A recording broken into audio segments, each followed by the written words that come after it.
The Politics of Obedience, The Discourse of Voluntary Servitude, by Étienne de Boétie, Part 2. Liberty is the natural condition of the people. Servitude, however, is fostered when people are raised in subjection. People are trained to adore rulers. While freedom is forgotten by many, there are always some who will never submit. Doctors are no doubt correct in warning us not to touch incurable wounds, and I am presumably taking chances in preaching as I do to a people which has long lost all sensitivity and, no longer conscious of its infirmity, is plainly suffering from mortal illness. Let us, therefore, understand by logic, if we can, how it happens that this obstinate willingness to submit has become so deeply rooted in a nation that the very love of liberty now seems no longer natural. In the first place, all would agree that if we led our lives according to the ways intended by nature and the lessons taught by her, we should be intuitively obedient to our parents.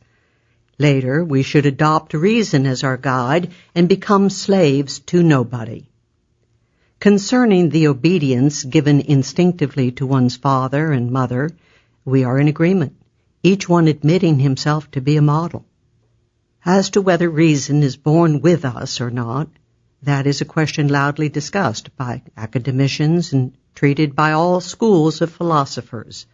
For the present, I think I do not err in stating that there is in our souls some native seed of reason, which, if nourished by good counsel and training, flowers into virtue, but which, on the other hand, if unable to resist the vices surrounding it, is stifled and blighted. Yet surely if there is anything in this world clear and obvious to which one cannot close one's eyes, it is the fact that nature, handmaiden of God, governess of men, has cast us all in the same mold, in order that we may behold in one another companions, or rather brothers.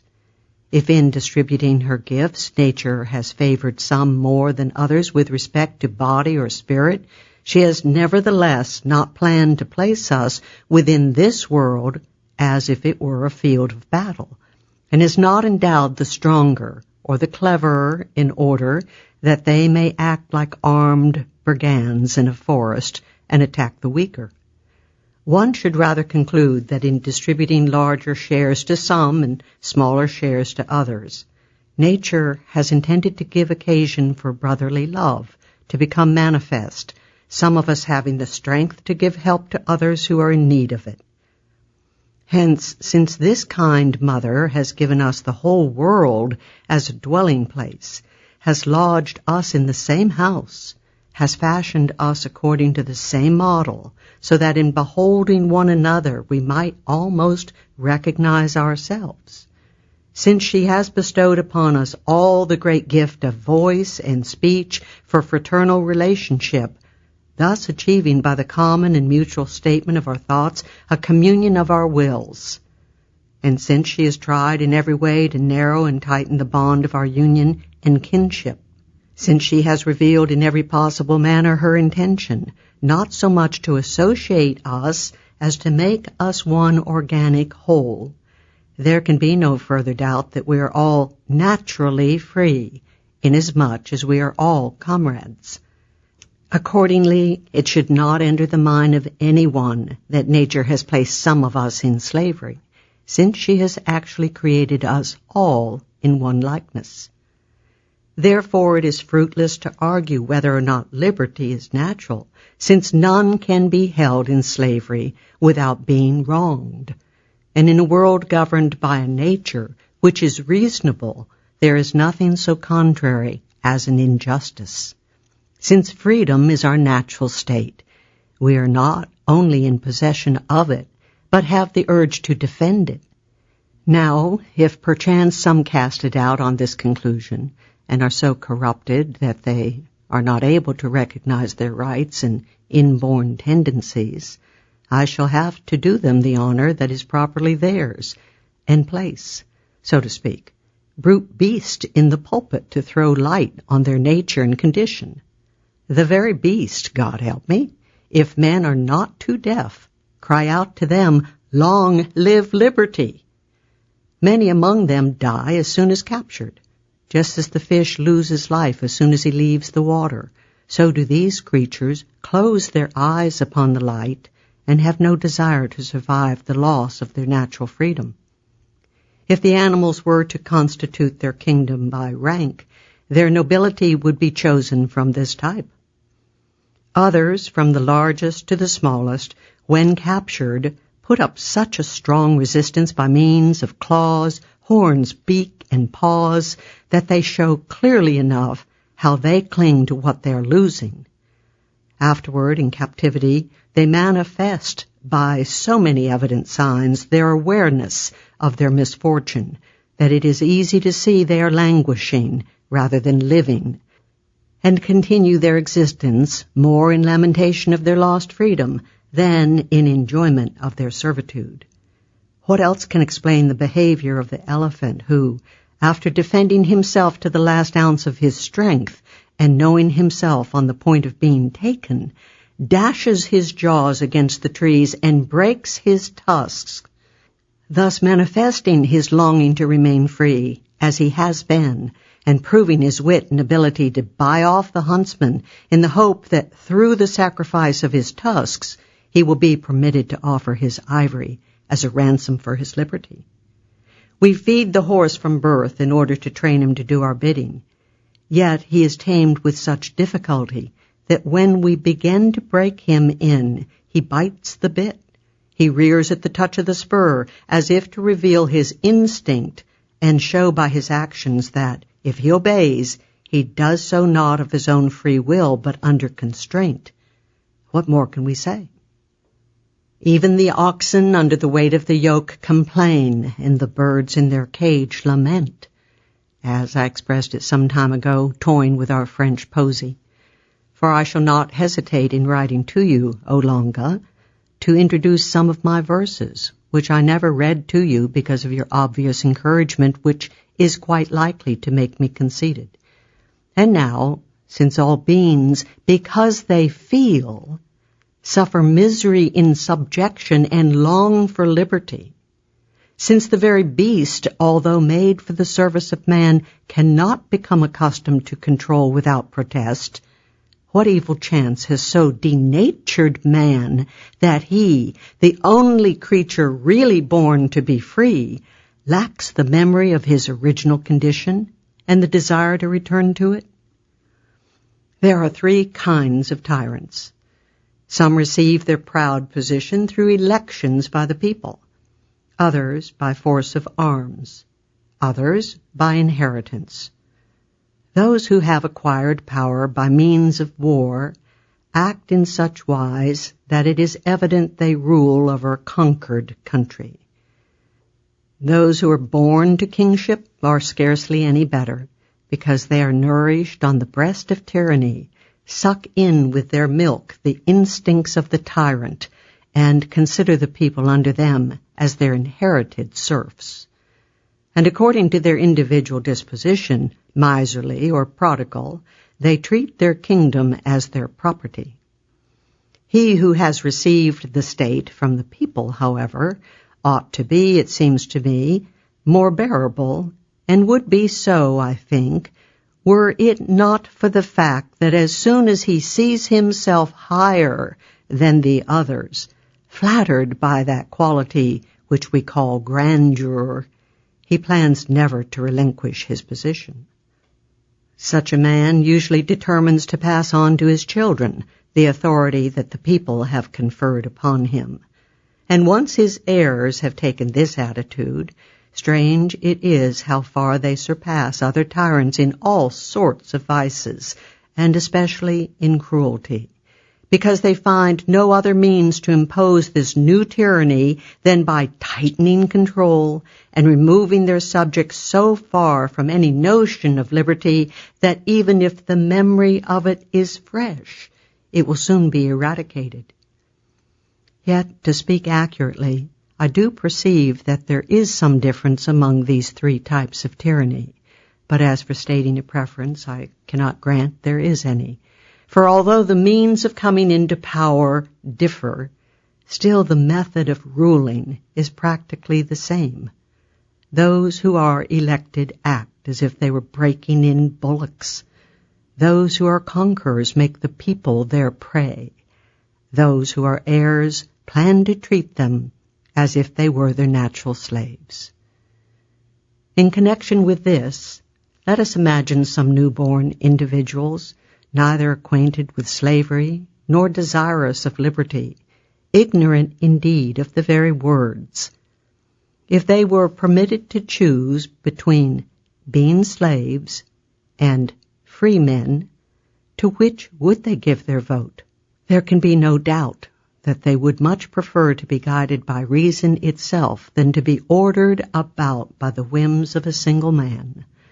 The only possible exception might be the Israelites, who, without any compulsion or need, appointed a tyrant.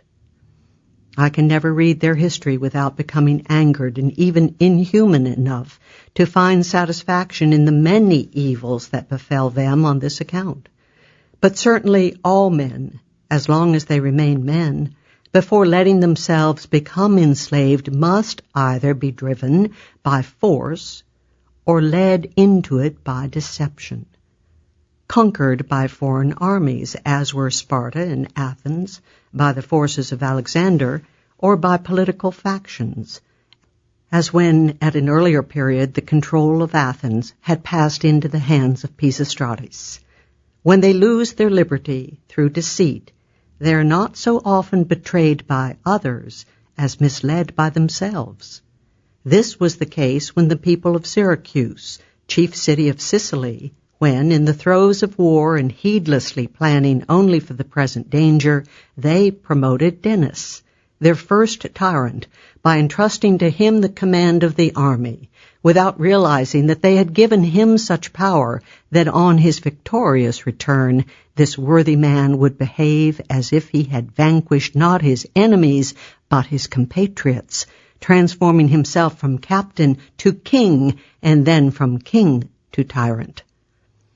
It is incredible how, as soon as a people becomes subject, it promptly falls into such complete forgetfulness of its freedom that it can hardly be roused to the point of regaining it, obeying so easily and so willingly that one is led to say, on beholding such a situation, that this people has not so much lost its liberty as won its enslavement. It is true that in the beginning men submit under constraint and by force, but those who come after them obey without regret, and perform willingly what their predecessors had done because they had to. This is why men born under the yoke and then nourished and reared in slavery are content, without further effort, to live in their native circumstance, unaware of any other state or right, and considering as quite natural the condition into which they were born. There is, however, no heir so spendthrift or indifferent that he does not sometimes scan the account books of his father in order to see if he is enjoying all the privileges of his legacy, or whether, perchance, his rights and those of his predecessor have not been encroached upon. Nevertheless, it is clear enough that the powerful influence of custom is in no respect more compelling than in this, namely, habituation to subjection. It is said that Mithridates trained himself to drink poison. Like him, we learn to swallow and not to find bitter the venom of servitude. It cannot be denied that nature is influential in shaping us to her will and making us reveal our rich or meager endowment. Yet it must be admitted that she has less power over us than custom, for the reason that native endowment, no matter how good, is dissipated unless encouraged, whereas environment always shapes us in its own way, whatever that might be, in spite of nature's gifts. The good seed that nature plants in us is so slight and so slippery that it cannot withstand the least harm from wrong nourishment. It flourishes less easily, becomes spoiled, withers, and comes to nothing. Fruit trees retain their own particular quality if permitted to grow undisturbed, but lose it promptly and bear strange fruit not their own when ingrafted. Every herb has its peculiar characteristics, its virtues and properties. Yet frost, weather, soil, or the gardener's hand increase or diminish its strength. The plant seen one spot cannot be recognized in another. Whoever could have observed the early Venetians, a handful of people living so freely that the most wicked among them would not wish to be king over them, so born and trained that they would not vie with one another, except as to which one could give the best counsel and nurture their liberty most carefully, so instructed and developed from their cradles that they would not exchange for all the other delights of the world an iota of their freedom. Who, I say, familiar with the original nature of such a people, could visit today the territories of the man known as the Great Doge, and there contemplate with composure a people unwilling to live except to serve him, and maintaining his power at the cost of their lives? Who would believe that these two groups of people had an identical origin? Would one not rather conclude that upon leaving a city of men he had chanced upon a menagerie of beasts? Lycurgus, the lawgiver of Sparta, is reported to have reared 2 dogs of the same litter by fattening one in the kitchen and training the other in the fields to the sound of the bugle and the horn, thereby to demonstrate to the Lacedaemonians that men, too, develop according to their early habits. He set the 2 dogs in the open marketplace, and between them he placed a bowl of soup and a hare. One ran to the bowl of soup, the other to the hare. Yet they were, as he maintained, born brothers of the same parents. In such manner did this leader, by his laws and customs, shape and instruct the Spartans so well that any one of them would sooner have died than acknowledge any sovereign other than law and reason. It gives me pleasure to recall a conversation of the olden time between one of the favorites of Xerxes, the great king of Persia, and 2 Lacedaemonians. When Xerxes equipped his great army to conquer Greece, he sent his ambassadors into the Greek cities to ask for water and earth. That was the procedure the Persians adopted in summoning the cities to surrender. Neither to Athens nor to Sparta, however, did he dispatch such messengers, because those who had been sent there by Darius his father had been thrown by the Athenians and Spartans, some into ditches and others into wells, with the invitation to help themselves freely there to water and soil to take back to their prince.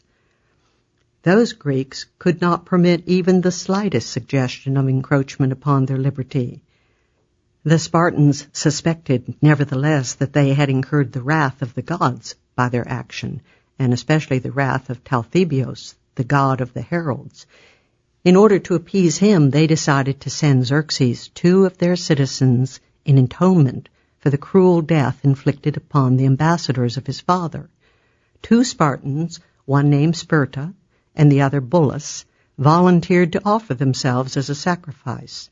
So they departed, and on the way they came to the palace of the Persian named Hydarnes, lieutenant of the king, in all the Asiatic cities situated on the seacoast. He received them with great honor, feasted them, and then, speaking of one thing and another, he asked them why they refused so obdurately his king's friendship. "Consider well, O Spartans," said he, "and realize by my example that the king knows how to honor those who are worthy, and believe that if you were his men, he would do the same for you. If you belonged to him and he had known you, there is not one among you who might not be the lord of some Greek city." By such words, Hydarnes, "You give us no good counsel," replied the Lacedaemonians. "Because you have experienced merely the advantage of which you speak, you do not know the privilege we enjoy. You have the honor of the king's favor, but you know nothing about liberty, what relish it has and how sweet it is. For if you had any knowledge of it, you yourself would advise us to defend it, not with lance and shield, but with our very teeth and nails." Only Spartans could give such an answer, and surely both of them spoke as they had been trained. It was impossible for the Persian to regret liberty, not having known it, nor for the Lacedaemonians to find subjection acceptable after having enjoyed freedom. Cato the Utican, while still a child under the rod, could come and go in the house of Sylla the despot. Because of the place and family of his origin, and because he and Sylla were close relatives, the door was never closed to him. He always had his teacher with him when he went there, as was the custom for children of noble birth. He noticed that in the house of Sylla, in the dictator's presence, or at his command, some men were imprisoned and others sentenced. One was banished, another was strangled. One demanded the goods of another citizen, another his head. In short, all went there, not as to the house of a city magistrate, but as to the people's tyrant. And this was therefore not a court of justice, but rather a resort of tyranny. Whereupon the young lad said to his teacher, "Why don't you give me a dagger? I will hide it under my robe. I often go into Sylla's room before he is risen, and my arm is strong enough to rid the city of him." There is a speech truly characteristic of Cato.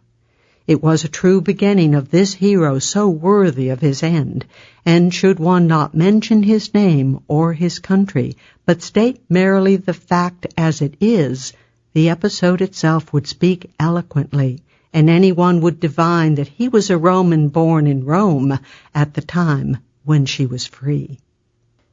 And why all this? Certainly not because I believe that the land or the region has anything to do with it, for in any place and in any climate, subjection is bitter, and to be free is pleasant, but merely because I am of the opinion that one should pity those who at birth arrive with the yoke upon their necks. We should exonerate and forgive them, since they have not seen even the shadow of liberty, and being quite unaware of it, cannot perceive the evil endured through their own slavery. If there were actually a country like that of the Cimmerians mentioned by Homer, where the sun shines otherwise than on our own, shedding its radiance steadily for 6 successive months, and then leaving humanity to drowse in obscurity until it returns at the end of another half-year, should we be surprised to learn that those born during this long night do grow so accustomed to their native darkness that unless they were told about the sun, they would have no desire to see the light? One never pines for what he has never known. Longing comes only after enjoyment, and constitutes amidst the experience of sorrow the memory of past joy. It is truly the nature of man to be free and to wish to be so, yet his character is such that he instinctively follows the tendencies that his training gives him. Let us therefore admit that all those things to which he is trained and accustomed seem natural to man, and that only that is truly native to him which he receives with his primitive, untrained individuality. Thus custom becomes the first reason for voluntary servitude. Men are like handsome racehorses, who first bite the bit and later like it, and rearing under the saddle a while soon learn to enjoy displaying their harness and prance proudly beneath their trappings. Similarly, men will grow accustomed to the idea that they have always been in subjection, that their fathers lived in the same way. They will think they are obliged to suffer this evil, and will persuade themselves by example and imitation of others, finally investing those who order them around with proprietary rights, based on the idea that it has always been that way. There are always a few, better endowed than others, who feel the weight of the yoke and cannot restrain themselves from attempting to shake it off. These are the men who never become tamed under subjection, and who always, like Ulysses, on land and sea, constantly seeking the smoke of his chimney, cannot prevent themselves from peering about for their natural privileges and from remembering their ancestors and their former ways. These are, in fact, the men who, possessed of clear minds and far-sighted spirit, are not satisfied, like the brutish mass, to see only what is at their feet, but rather look about them, behind and before, and even recall the things of the past in order to judge those of the future, and compare both with their present condition. These are the ones who, having good minds of their own, have further trained them by study and learning. Even if liberty had entirely perished from the earth, such men would invent it. For them, slavery has no satisfactions, no matter how well disguised. The Grand Turk, the Ottoman Sultan of Constantinople, was well aware that books and teaching, more than anything else, give men the sense to comprehend their own nature and to detest tyranny. I understand that in his territory there are few educated people, for he does not want many. On account of this restriction, men of strong zeal and devotion, who in spite of the passing of time have preserved their love of freedom, still remain ineffective because, however numerous they may be, they are not known to one another. Under the tyrant, they have lost freedom of action, of speech, and almost of thought. They are alone in their aspiration. Indeed, Momus, god of mockery, was not merely joking when he found this to criticize in the man fashioned by Vulcan, namely, that the Maker had not set a little window in his creature's heart to render his thoughts visible. It is reported that Brutus, Cassius, and Casca, on undertaking to free Rome, and for that matter the whole world, refused to include in their band Cicero, that great enthusiast for the public welfare, if ever there was one, because they considered his heart too timid for such a lofty deed. They trusted his willingness, but they were none too sure of his courage. Yet whoever studies the deeds of earlier days and the annals of antiquity will find practically no instance of heroes who failed to deliver their country from evil hands when they set about their task with a firm, wholehearted, and sincere intention. Liberty, as if to reveal her nature, seems to have given them new strength. Harmodius and Aristogiton, Thrasybulus, Brutus the Elder, Valerianus and Dion achieved successfully what they planned virtuously, for hardly ever does good fortune fail a strong will. Brutus the Younger and Cassius were successful in eliminating servitude, and although they perished in their attempt to restore liberty, they did not die miserably.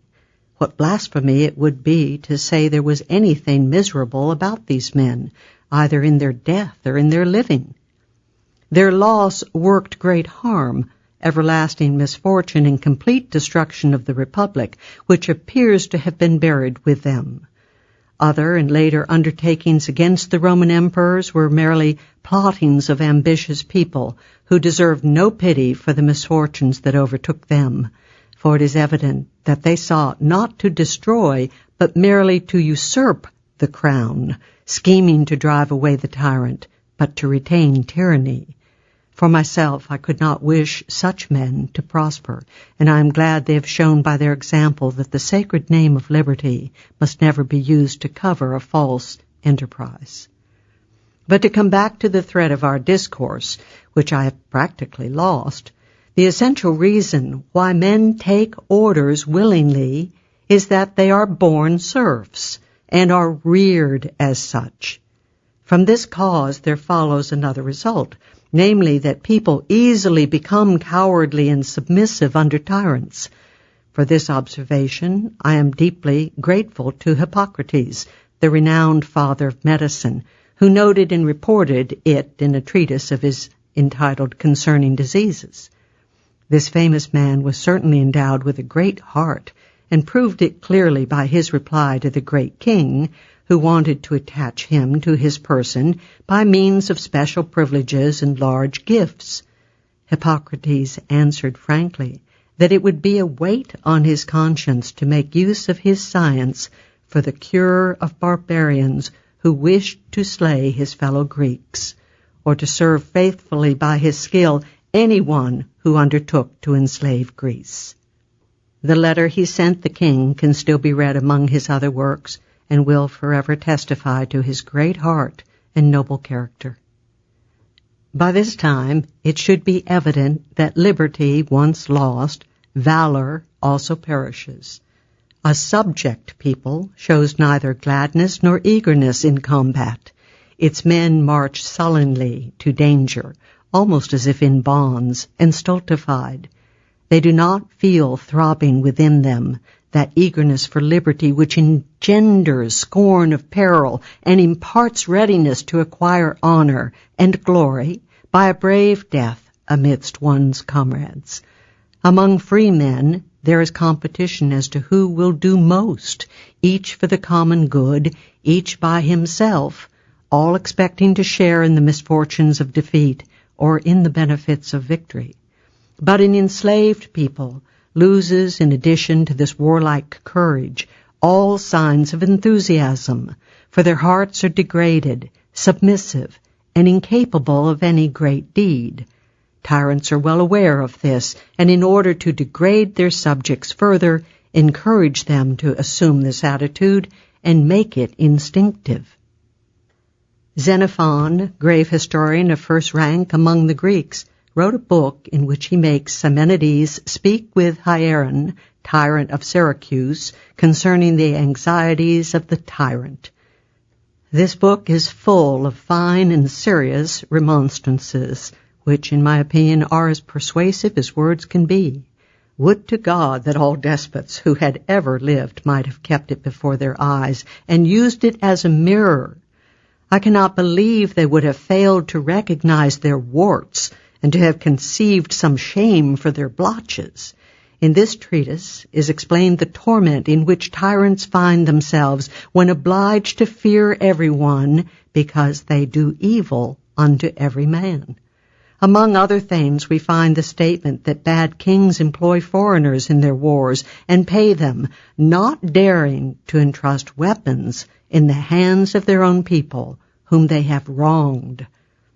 There have been good kings who have used mercenaries from foreign nations, even among the French, although more so formerly than today, but with the quite different purpose of preserving their own people, considering as nothing the loss of money in the effort to spare French lives. That is, I believe, what Scipio the great African meant when he said he would rather save one citizen than defeat 100 enemies. For it is plainly evident that the dictator does not consider his power firmly established until he has reached the point where there is no man under him who is of any worth. Therefore, there may be justly applied to him the reproach to the master of the elephants made by Thrason and reported by Terence. Are you indeed so proud because you command wild beasts? This method tyrants use of stultifying their subjects cannot be more clearly observed than in what Cyrus did with the Lydians after he had taken Sardis, their chief city, and had at his mercy the captured Croesus, their fabulously rich king. When news was brought to him that the people of Sardis had rebelled, it would have been easy for him to reduce them by force. But being unwilling either to sack such a fine city or to maintain an army there to police it, he thought of an unusual expedient for reducing it. He established in it brothels, taverns, and public games, and issued the proclamation that the inhabitants were to enjoy them. He found this type of garrison so effective that he never again had to draw the sword against the Lydians. These wretched people enjoyed themselves inventing all kinds of games, so that the Latins have derived the word from them, and what we call pastimes they called ludi, as if they meant to say lidi. Not all tyrants have manifested so clearly their intention to effeminize their victims, but in fact, what the aforementioned despot publicly proclaimed and put into effect, most of the others have pursued secretly as an end. It is indeed the nature of the populace, whose density is always greater in the cities, to be suspicious toward one who has their welfare at heart, and gullible toward one who fools them. Do not imagine that there is any bird more easily caught by decoy, nor any fish sooner fixed on the hook by wormy bait than are all these poor fools neatly tricked into servitude by the slightest feather passed, so to speak, before their mouths. Truly, it is a marvelous thing that they let themselves be caught so quickly at the slightest tickling of their fancy. Plays, farces, spectacles, gladiators, strange beasts, medals, pictures, and other such opiates. These were for ancient peoples the bait toward slavery, the price of their liberty, the instruments of tyranny.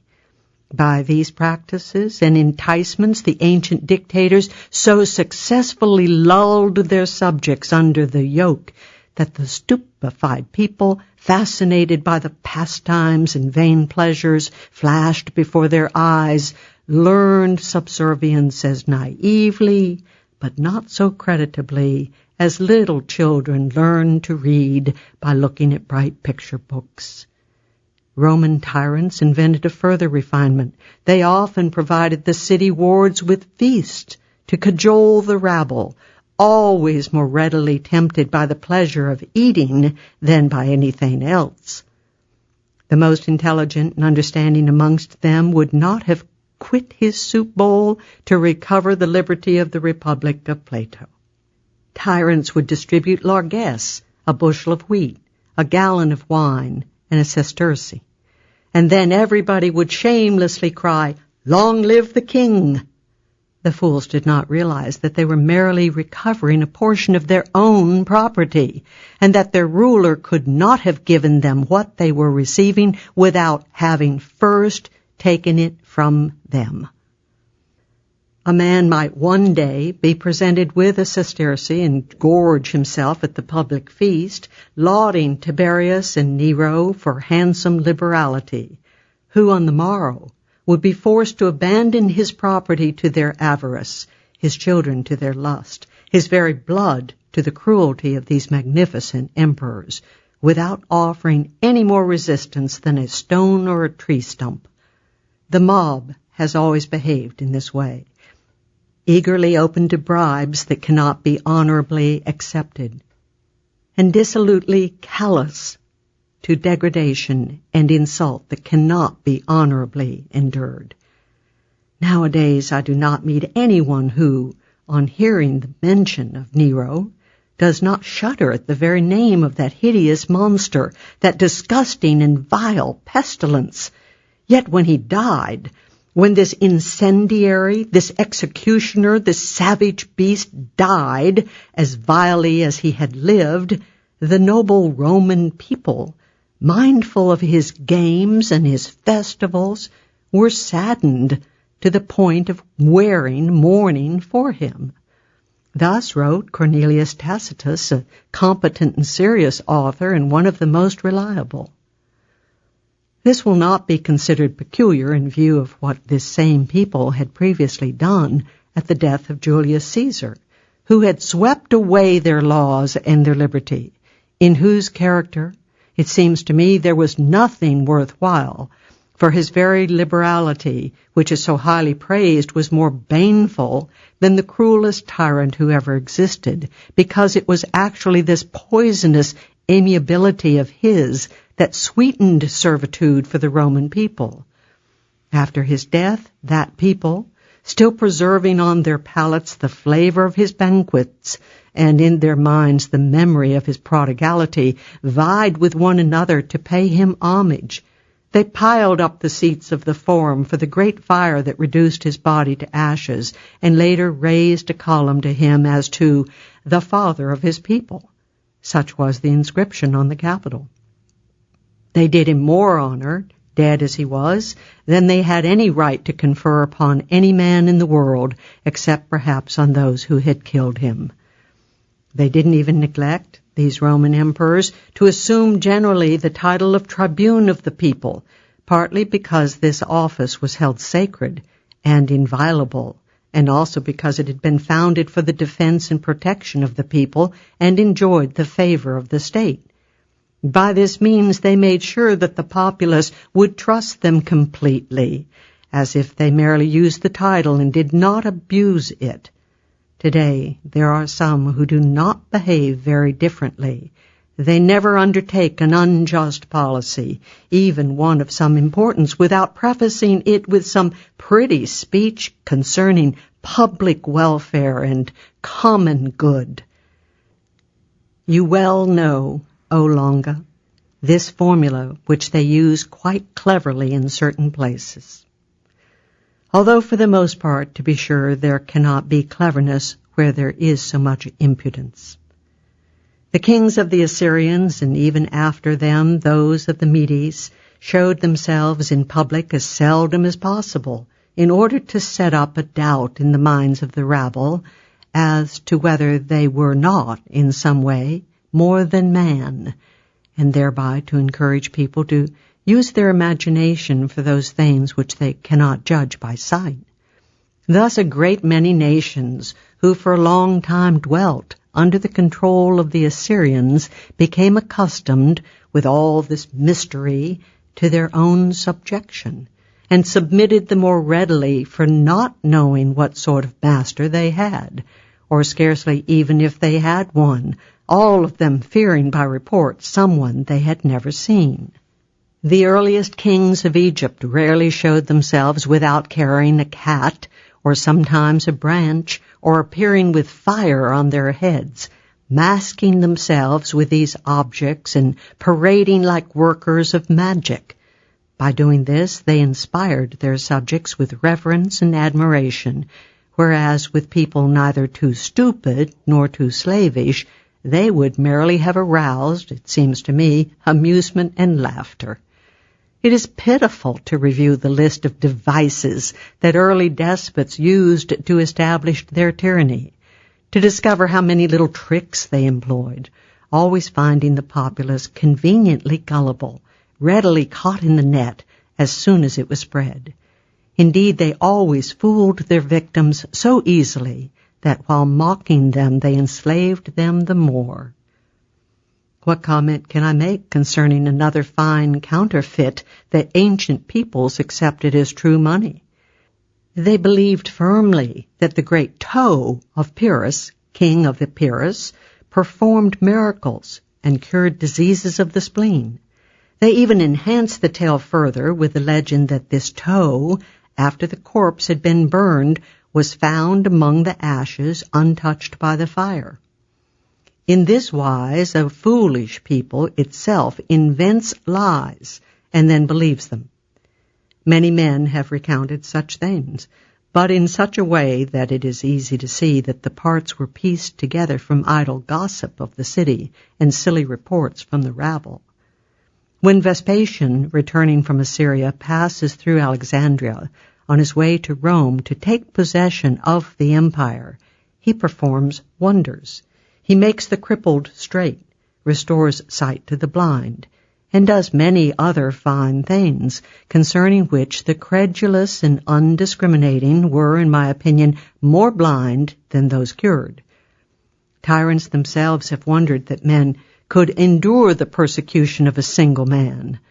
They have insisted on using religion for their own protection, and, where possible, have borrowed a stray bit of divinity to bolster up their evil ways.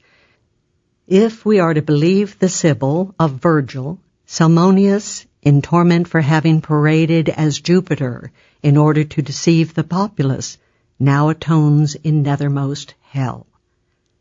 He suffered endless torment for having dared to imitate the thunderbolts of heaven and the flames of Jupiter. Upon a chariot drawn by 4 chargers he went, unsteadily riding aloft, in his fist a great shining torch.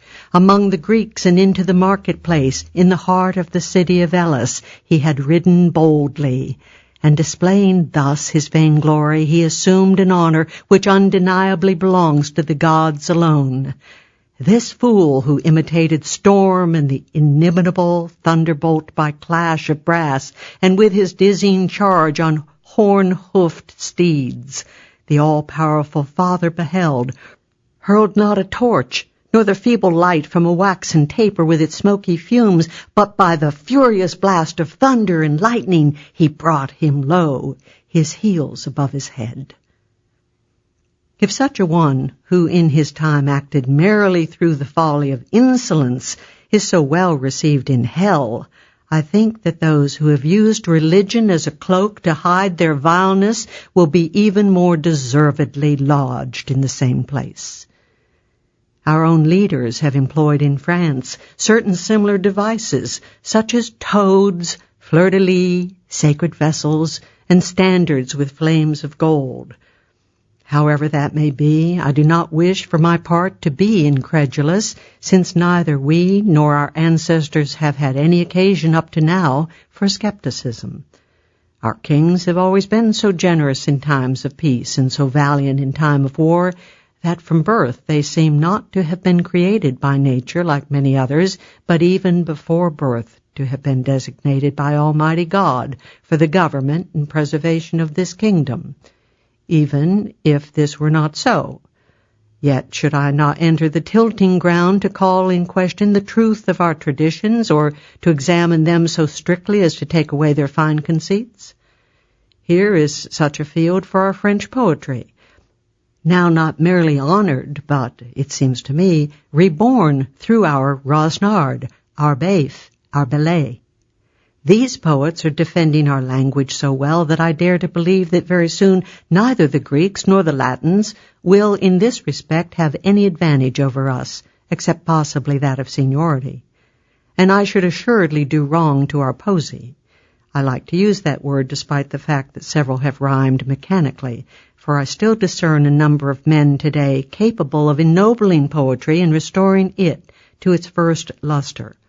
But, as I say, I should do the muse great injury if I deprived her now of those fine tales about King Clovis, amongst which it seems to me I can already see how agreeably and how happily the inspiration of our Ronsard in his Franciade will play. I appreciate his loftiness.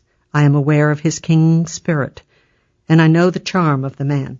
He will appropriate the oriflamme to his use much as did the Romans their sacred bucklers and the shields cast from heaven to earth, according to Virgil. He will use our vial of holy oil much as the Athenians used the basket of Erichthonius. He will win applause for our deeds of valor as they did for their olive wreath, which they insist can still be found in Minerva's tower. Certainly I should be presumptuous if I tried to cast slurs on our records and thus invade the realm of our poets. But to return to our subject, the thread of which I have unwittingly lost in this discussion, it has always happened that tyrants, in order to strengthen their power, have made every effort to train their people not only in obedience and servility toward themselves, but also in adoration. Therefore, all that I have said up to the present concerning the means by which a more willing submission has been obtained applies to the dictators in their relationship with the inferior and common classes.